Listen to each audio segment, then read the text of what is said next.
Hello friends, एक बार सभी का स्वागत है आपके अपने यूट्यूब चैनल गुरु आर्यभट्ट में। तो आज हम लोग बात करने वाले हैं रासायनिक अभिक्रियाएं एवं समीकरण के बारे में।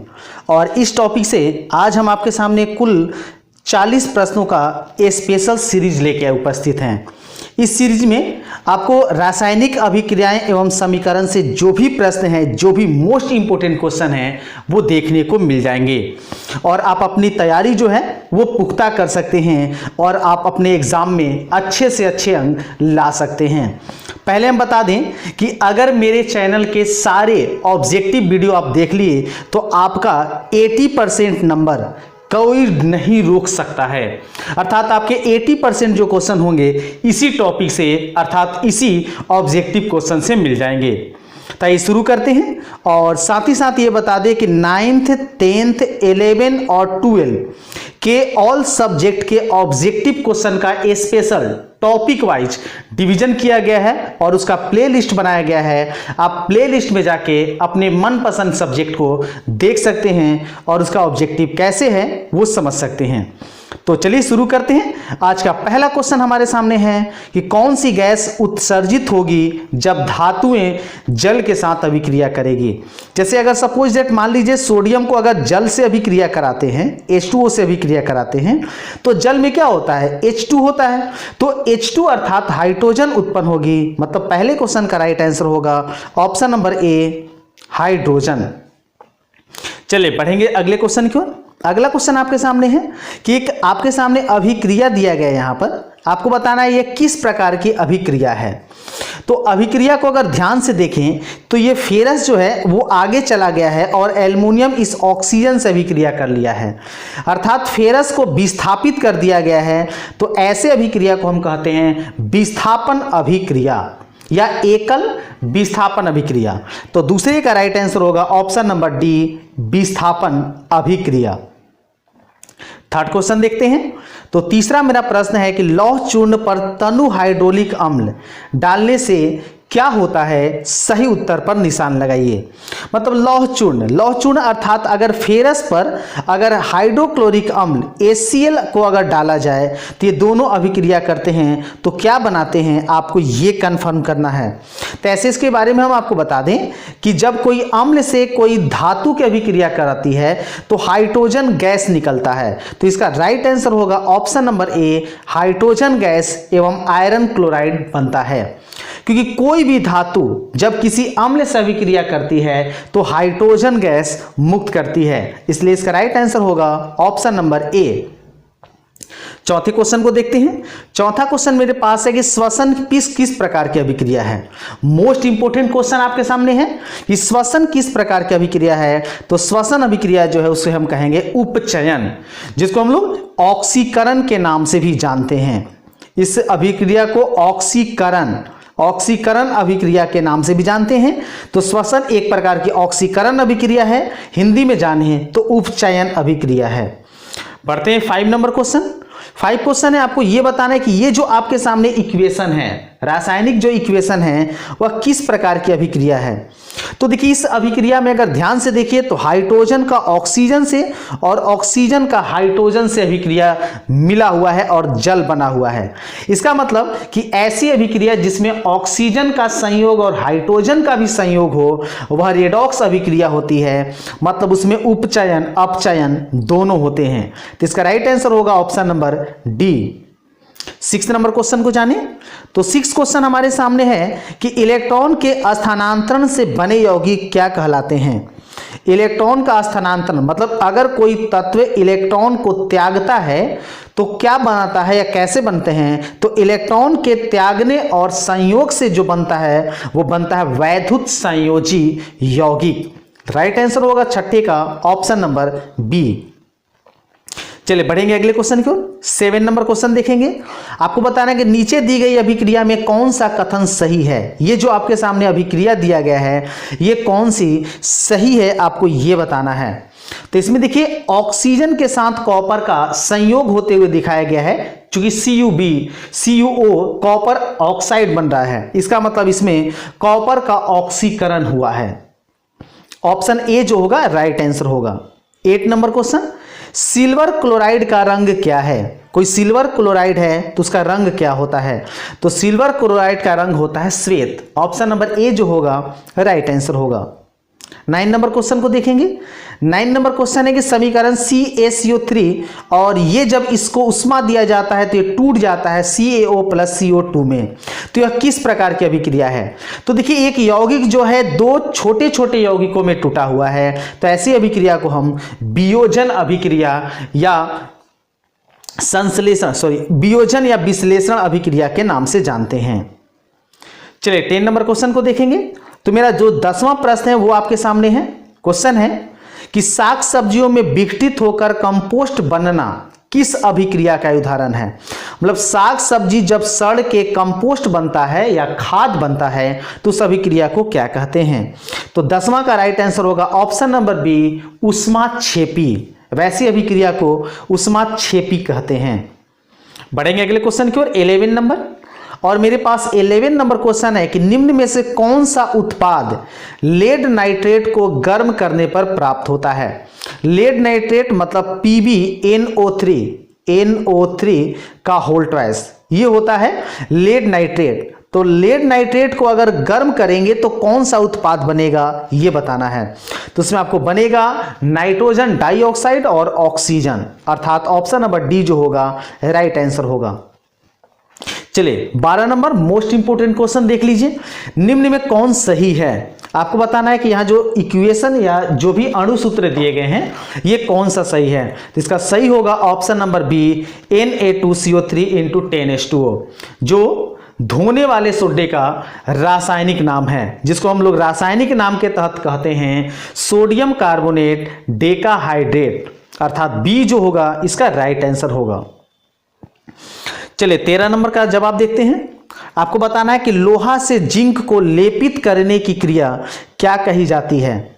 तो लोहा को अगर जिंक पर लेपित किया जाता है तो उसको हम गैल्वेनोमीटर या गैल्वेनोकरण के नाम से जानते हैं, अर्थात 13 का राइट आंसर होगा ऑप्शन नंबर बी। 14 नंबर देखेंगे। जस्ता तथा तनु हाइड्रोलिक अम्ल की अभिक्रिया के फलस्वरूप निम्नलिखित में कौन सा गैस बनता है? तो जस्ता जैसे जिंक, तो जिंक एक धातु हो गया, और हाइड्रोक्लोरिक अम्ल अर्थात HCl, तो जब भी कोई धातु अम्ल से अभिक्रिया करता है तो क्या बनाता है? हाइड्रोजन गैस बनाता है। मतलब इस क्वेश्चन का राइट आंसर होगा ऑप्शन नंबर सी, हाइड्रोजन। चलिए 15 नंबर को देखते हैं। कोई तत्व ऑक्सीजन के साथ अभिक्रिया कर उच्च गलनांक वाला यौगिक निर्मित करती है, यह यौगिक जल में विलय है, यह तत्व हो सकता है। 15 नंबर क्वेश्चन, ऑक्सीजन की अभिक्रिया करने पर उच्च गलनांक वाला कोई यौगिक बनाता है, यौगिक जो है जल में घुल जाता है, तो वह तत्व कौन सा हो सकता है? तो वह तत्व होगा वो होगा कैल्शियम, अर्थात ऑप्शन नंबर ए जो होगा राइट आंसर होगा। क्योंकि कैल्शियम जब ऑक्सीजन से अभिक्रिया करता है तो कैल्शियम ऑक्साइड बनाएगा और ये जो है जल में आसानी से घुल जाएगा। चलिए 16 नंबर क्वेश्चन देखेंगे। 16 क्वेश्चन है, निम्नलिखित अभिक्रियाओं में अपघटन की अभिक्रिया कौन सी है? अपघटन अभिक्रिया कौन सी है आपको यह स्पष्ट करना है।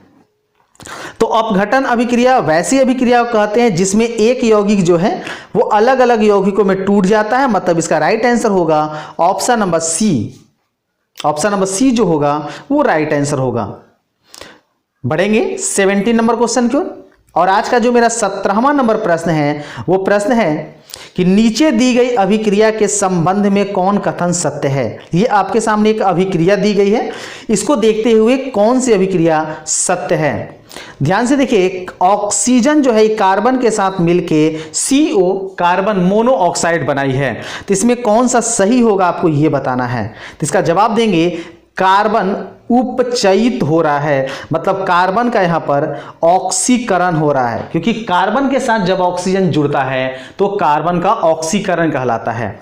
या ऐसे याद रख सकते हैं कि ऑक्सीजन जिस भी तत्व के साथ जुड़ता है वो उस तत्व का ऑक्सीकरण कहलाता है, मतलब उपचयित कहलाता है। बढ़ेंगे 18 नंबर क्वेश्चन, और 18 नंबर क्वेश्चन है, निम्नलिखित में कौन द्विविस्थापन अभिक्रिया है? तो द्विविस्थापन अभिक्रिया वैसी अभिक्रिया होती है जिसमें परमाणु अपने आयनों का, अर्थात दो परमाणु अपने आयनों का आदान प्रदान करके दो नए नाभिक का निर्माण करते हैं या दो नए परमाणु का निर्माण करते हैं, उसको हम द्विविस्थापन अभिक्रिया करते हैं। तो पहला, दूसरा और चौथा, इसमें तो सिंगल सिंगल है। ऑप्शन नंबर सी जो होगा ये राइट आंसर होगा, क्योंकि इसमें देखिए सी में दो यौगिक ये और ये नए यौगिक का निर्माण कर रहे हैं, मतलब इसका राइट आंसर होगा ऑप्शन नंबर सी। बढ़ेंगे 19 नंबर क्वेश्चन को। 19 में बताना है कौन विस्थापन अभिक्रिया है। तो विस्थापन अभिक्रिया में क्या होता है, अभी थोड़ा देर पहले जाने कि एक यौगिक के जो कण होते हैं वो दूसरे यौगिक के परमाणुओं द्वारा विस्थापित किए जाते हैं या अवशोषित कर लिए जाते हैं। तो इसमें वैसा ऑप्शन चुनेंगे जो आपको मिलता है। तो इसमें ऑप्शन जो है 19 का, 19 अगर देख लें तो 19 में हमारे पास मिलता है, और 19 में मिलता है ऑप्शन नंबर सी।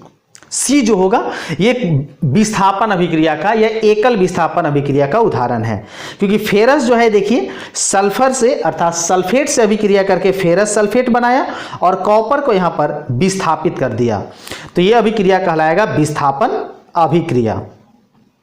बढ़ेंगे आज के 20वें नंबर क्वेश्चन को, और मेरा 20वां नंबर क्वेश्चन है आपके सामने।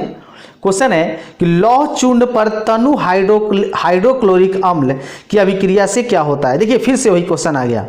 लौह चूर्ण, लोहा, हाइड्रोक्लोरिक अम्ल, तो कोई धातु जब अम्ल से अभिक्रिया करेगा तो क्या मुक्त करेगा, हाइड्रोजन गैस। तो जो भी आपके सामने हाइड्रोजन गैस वाला ऑप्शन है वो आपका सही हो जाएगा, मतलब ऑप्शन ए जो होगा ये राइट आंसर होगा। चलिए बढ़ेंगे 21 नंबर क्वेश्चन को। 21वां प्रश्न आपके सामने है कि निम्नलिखित में कौन एक अपघटन अभिक्रिया का उदाहरण नहीं है। आपको बताना है इसमें कौन नहीं है। तो देखिए अपघटन अभिक्रिया जिसको वियोजन के नाम से भी जानते हैं, तो इसमें सी जो होगा इसका राइट आंसर होगा, क्योंकि ये संयोजन अभिक्रिया का उदाहरण है, अपघटन अभिक्रिया का उदाहरण नहीं है। बढ़ते हैं 22वें नंबर क्वेश्चन की ओर। 22वां प्रश्न मेरे पास है, निम्नलिखित में कौन रेडॉक्स अभिक्रिया है। पीछे अभी क्वेश्चन इस पर आया था, रेडॉक्स अभिक्रिया जिसमें ऑक्सीकरण अवकरण दोनों अभिक्रियाएं होते हैं, उसको हम रेडॉक्स अभिक्रिया के नाम से जानते हैं। तो इसका राइट आंसर होगा ऑप्शन नंबर सी, क्योंकि जल बना तो जल यहां हाइड्रोजन और ऑक्सीजन इन दोनों का कॉम्बिनेशन हुआ, मिला तब जाके हुआ। तो इसका मतलब 22 का राइट आंसर होगा ऑप्शन नंबर सी। चलिए अगले क्वेश्चन को देखते हैं। अगला क्वेश्चन मेरे पास 23 नंबर में है। आपको बताना है निम्नलिखित में कौन एक दहन अभिक्रिया है। इसमें दहन अभिक्रिया कौन सा है ये बताना है। तो सिंपल सी बात है, दहन वैसी रासायनिक अभिक्रिया को कहते हैं जिसमें जलने की क्रिया होती है या कोई पदार्थ जलता है। मतलब सी जो होगा पेट्रोल का जलना, ये दहन का एक अभिक्रिया का उदाहरण है, मतलब ऑप्शन नंबर सी जो होगा वो राइट आंसर होगा। 24वें क्वेश्चन को देखेंगे। 24वां प्रश्न है कि रासायनिक अभिक्रिया के दौरान किसी पदार्थ के ऑक्सीजन का योग वृद्धि क्या कहलाता है।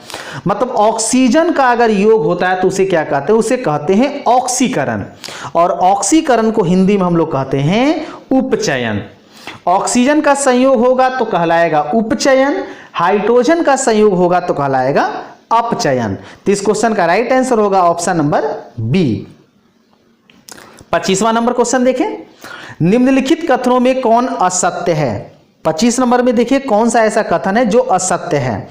तो इसमें सी जो होगा ये असत्य होगा, ऑक्सीकारक खुद को ऑक्सीकृत करते हैं। नहीं, ऑक्सीकारक खुद को ऑक्सीकृत नहीं करते हैं, बल्कि दूसरे जो यौगिक होते हैं उसको ऑक्सीकृत करते हैं।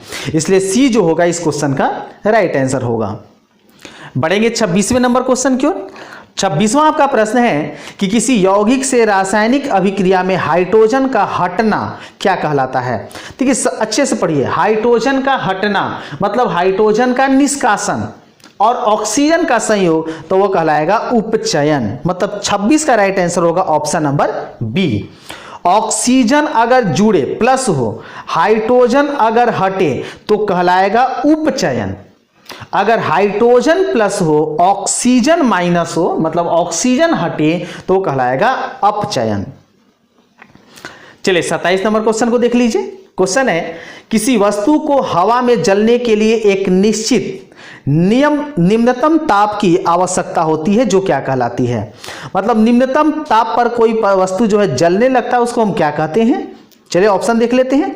उसका ऑप्शन है प्रज्वलन ताप, ज्वलन ताप, दहन ताप। तो उसका नाम होगा ऑप्शन नंबर बी, ज्वलन ताप।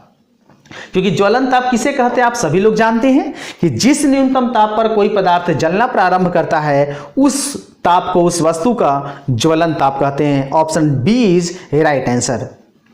चलिए बढ़ेंगे 28वें नंबर क्वेश्चन की ओर। 28वां प्रश्न है कि एक भूरे रंग का चमकदार तत्व X, भूरे रंग का चमकदार है, को वायु की उपस्थिति में गर्म करने पर काला हो जाता है, तो X का नाम बताइए। तो जानकारी दे दें कि उस X का नाम होगा Cu अर्थात कॉपर। क्योंकि कॉपर जो होता है हल्के भूरे रंग का चमकदार है और उसे जब गर्म करते हैं तो वो काला हो जाता है। बढ़ेंगे अगले क्वेश्चन की ओर। 29 नंबर, 29वां आज का प्रश्न मेरे पास है कि अगर सोडियम सल्फेट और बेरियम क्लोराइड का अभिक्रिया कराते हैं इन दोनों का, तो अभिक्रिया के फलस्वरूप ये है, तो ये किस अभिक्रिया का उदाहरण हो सकता है। अगर ध्यान से देखेंगे तो आपको स्पष्ट पता चला जाएगा कि सोडियम क्लोरीन से अभिक्रिया किया, सोडियम क्लोराइड बनाया, और ये सल्फेट बेरियम से मिला और बेरियम सल्फेट बना। इसका मतलब कि दो यौगिकों के आयनों का आदान प्रदान हुआ। तो राइट आंसर होगा ऑप्शन नंबर सी, द्विविस्थापन अभिक्रिया।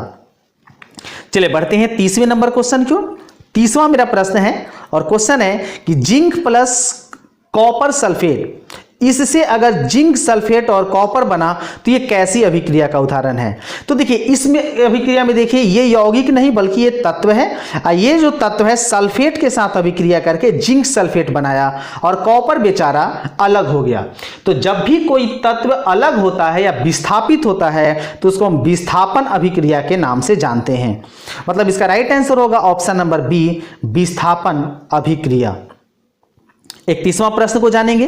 31वां प्रश्न है कि कार्बन प्लस ऑक्सीजन अगर CO2 अर्थात कार्बन डाइऑक्साइड बनाया तो ये कैसी अभिक्रिया है।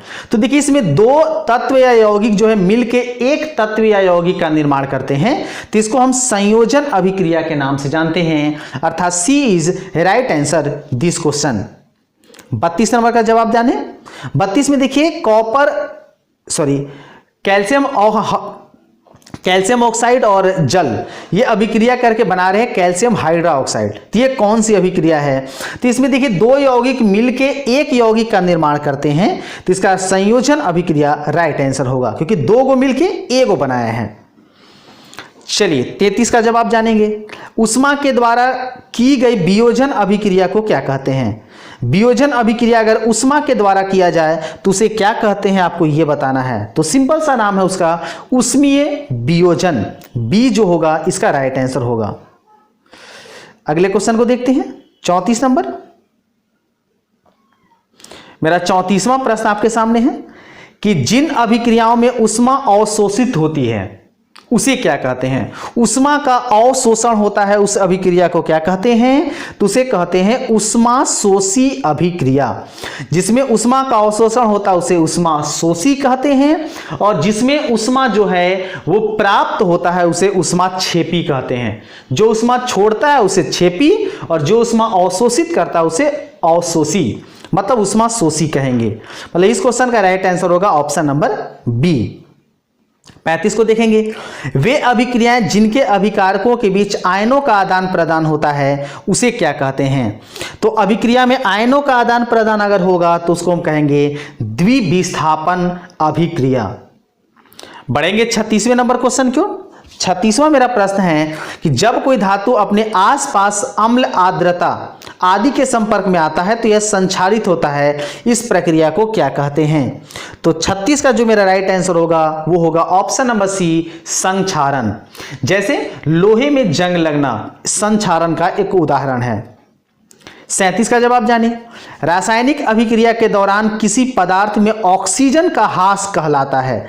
मतलब ऑक्सीजन का ह्रास, ऑक्सीजन की कमी हो जाती है। तो जब ऑक्सीजन की कमी होगी तो उस अभिक्रिया को कहेंगे अपचयन। ऑक्सीजन का संयोग होगा कहलाएगा उपचयन या ऑक्सीकरण, और ऑक्सीजन का ह्रास होगा तो कहलाएगा ऑप्शन नंबर बी जो होगा इसका राइट आंसर होगा अपचयन। 38 नंबर को देखते हैं।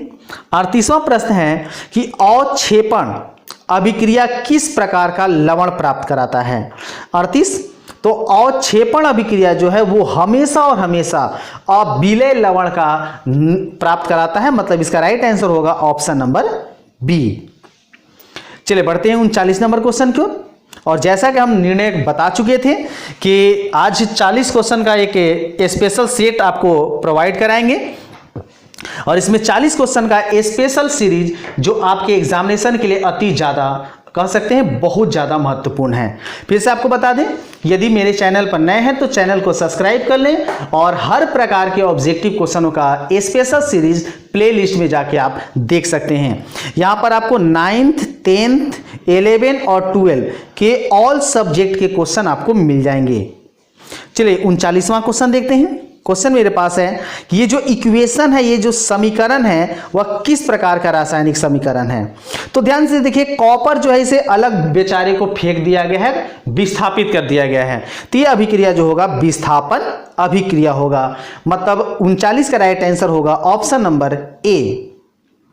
चलिए 40वां क्वेश्चन देखिए आपके सामने। आपको बताना है कि वायुरोधी बर्तनों में खाद्य सामग्री रखने से उपचयन की गति होती है। अगर कोई ऐसा पदार्थ है वायुरोधी बर्तन में है तो उसमें उपचयन की गति को रोकने की जो तीव्रता होती है, गति होती है, वो कैसी होती है आपको ये बताना है। तो आपको जानकारी दे दें कि वायुरोधी बर्तनों में खाद्य सामग्री के रखने से उपचयन की जो गति होती है वो धीमी होती है, मतलब ऑक्सीकरण की जो गति होती है वो धीमी होती है, काफ़ी कमज़ोर होता है। इसलिए वायुरोधी बर्तनों में ही खाद्य सामग्री को रखने की सलाह दी जाती है। अब देखिए आपकी स्क्रीन पर आएगा आज का लास्ट क्वेश्चन, जिसको आपको कमेंट बॉक्स में जवाब देना है कि इसका राइट आंसर क्या होगा। तो 41 नंबर का राइट आंसर आप खुद बताइए और कमेंट में बताइए इसका राइट आंसर क्या होगा। तो चलिए मिलते हैं नए वीडियो में कुछ और टॉपिक, कुछ और कंडीशन के साथ। तब तक के लिए सभी का धन्यवाद।